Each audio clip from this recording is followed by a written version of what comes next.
कल सुबह से नतीजे आएंगे। हमें पूरा विश्वास है कि हमें बहुमत प्राप्त होने जा रहा है। 160, 165 तक हम विधायक हमारे चुनकर आएंगे।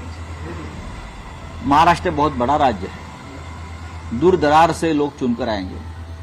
मुंबई में आने के बाद उनके लिए रहने के लिए जगह नहीं है, कहाँ रहेंगे वो, भागम भाग होगी, उनके ऊपर प्रेशर रहेगा इन लोगों का, खोखे वालों का। तो सबकी रहने की व्यवस्था एक होटल में एक जगह पर करने की योजना हम बना रहे हैं। चुनाव के नतीजे आए नहीं और विधायकों को होटलों में भेजने की प्लानिंग हो गई है। ये भी तैयारी की जा रही है कि चुनाव जीतने वाले निर्दलियों और बागियों को कैसे अपने पाले में करके बाड़ेबंदी में रखा जा सके। सबको इस बात का अंदेशा है कि महाराष्ट्र में असली खेल चुनाव नतीजों के बाद शुरू हो सकता है। अगर किसी गठबंधन को बहुमत नहीं मिला, त्रिशंकु विधानसभा होने पर नई सरकार बनाने के लिए सिर्फ 3 दिन का समय है। क्यों? क्योंकि मौजूदा विधानसभा का कार्यकाल 26 नवंबर को खत्म हो रहा है, यानी तब तक सरकार नहीं बनी तो प्रदेश में लग जाएगा राष्ट्रपति शासन। इसी अंदेशे के चलते महाविकास अघाड़ी के नेता एक होटल में मिले।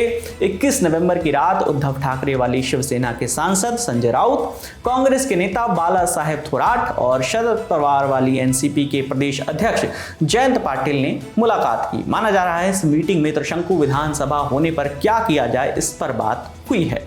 सूत्रों के हवाले से खबर है कि विधायकों को शनिवार रात तक मुंबई पहुंचने के लिए कहा जाएगा ताकि उन्हें खरीद फरोख्त से बचाया जा सके।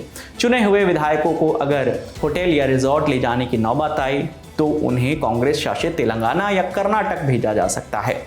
इस पर फैसला शनिवार की शाम तक होगा, जब चुनावी नतीजों के बाद पिक्चर क्लियर हो जाएगी।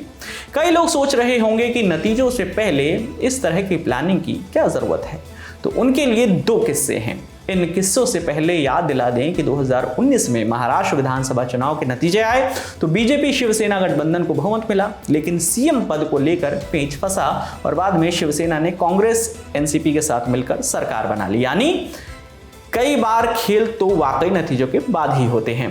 अब बात उस किस्से की करते हैं जिसकी मिसाल नतीजों के बाद नंबर गेम के खेल के लिए बार बार दी जाती है। इससे आपको समझ आ जाएगा कि नतीजों के पहले प्लानिंग और तेजी दिखाने की अहमियत क्या होती है। तो साल था 2017 का, गोवा में विधानसभा चुनाव के नतीजे आ चुके थे, लेकिन किसी भी पार्टी या गठबंधन को बहुमत नहीं मिला था। लेकिन कांग्रेस सबसे बड़ी पार्टी थी। तब कांग्रेस ने महासचिव और गोवा के इंचार्ज दिग्विजय सिंह को वहां भेजा, लेकिन दूसरे नंबर पर रही बीजेपी ने तेजी दिखाते हुए सरकार बनाने का दावा पेश कर दिया। दिलचस्प बात यह है कि जब जीएफपी यानी गोवा फॉरवर्ड पार्टी के बड़े नेता कांग्रेस के साथ जाने पर सहमत हो गए, ठीक उसी समय जीएफपी और महाराष्ट्रवादी गोवंतक पार्टी के विधायक बीजेपी को समर्थन देने के लिए राज्यपाल के दरवाजे पर पहुंच चुके थे।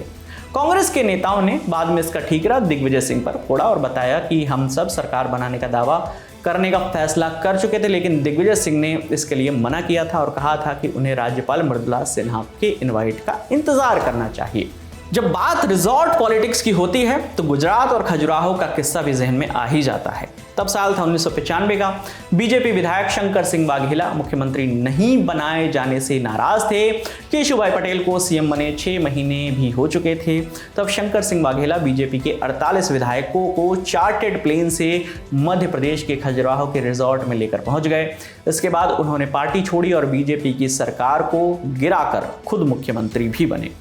इसके बाद तो मध्य प्रदेश के विधायक कर्नाटक ले जाए गए, कमलनाथ सिंह की सरकार भी गिराई गई, शिंदे गुट के नेता गुवाहाटी गए, उद्धव की सरकार गिराई गई। लेकिन सरकार गिराने बचाने से लेकर और बनाने तक रिजॉर्ट पॉलिटिक्स आम हो गई है। नंबर गेम फंसा हो तो हॉर्स ट्रेडिंग से बचाने के लिए ये सब अब न्यू नॉर्मल सा हो गया है। लोकतंत्र के लिए भले ही ये सही नहीं है, लेकिन ऐसा होना अब भी चल रहा है। कभी विधायक, कभी पूरी पार्टी, तो कभी पार्टी का एक धड़ा पाला बदल लेता है। महाराष्ट्र में गेम फंसा तो कोई भी कहीं भी जा सकता है।